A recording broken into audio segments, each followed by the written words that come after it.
Pria yang berprofesi sebagai sopir bus antar jemput anak sekolah ini divonis seumur hidup ditambah 1000 tahun kurungan penjara akibat perbuatannya.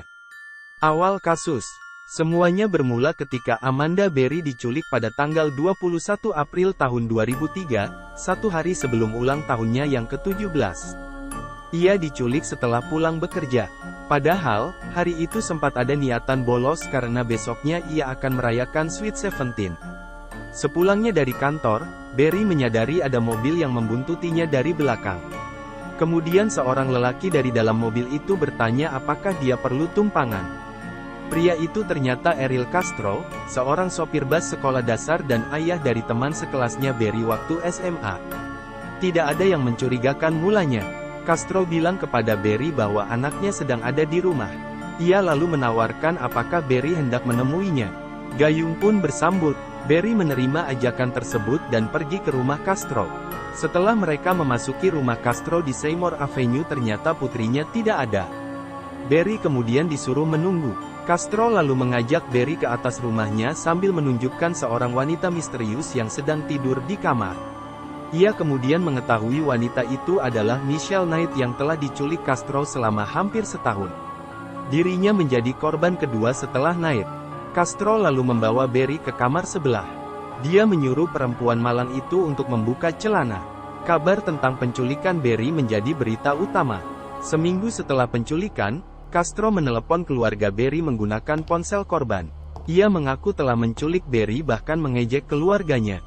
Pada 2003 teknologi pelacak lokasi lewat ponsel baru dikembangkan FBI. Mereka lalu menunggu ponsel itu digunakan kembali. Namun Castro tidak pernah melakukannya. Mangsa baru Castro. Hampir setahun setelah Berry diculik, Castro mulai mencari mangsa baru tak jauh dari jalan tempat ia menculik Berry. Korban selanjutnya adalah Gina De Jesus, gadis berusia 14 tahun. Pola penculikannya hampir sama. De Jesus adalah teman dekat putri Castro. Ia pun berteman dengan ayahnya De Jesus. Castro menculiknya sewaktu pulang sekolah. Sejatinya, Castro adalah orang dekat dari para korban. Oleh karenanya, ia bisa tahu seluk-beluk mengenai mangsanya. Apa yang dialami De Jesus tidak jauh berbeda dengan yang dialami Berry dan Knight. Menurut penuturannya kepada ABC News, Castro pertama kali memperkosanya pada tanggal 7 Mei tahun 2004. Lahirnya anak penyelamat. 3 tahun pasca penculikan Berry, ia kemudian mengandung anak Castro. Anak itu lahir dengan nama Jocelyn pada Natal 2006. Kehadiran Jocelyn secara tidak langsung menjadi penyelamat bagi mereka.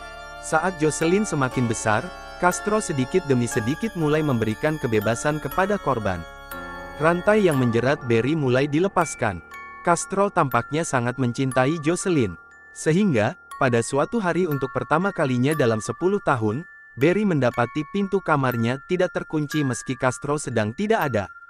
Dari kesempatan itulah para korban melarikan diri ke rumah tetangga sampai menemukan telepon dan menghubungi 911.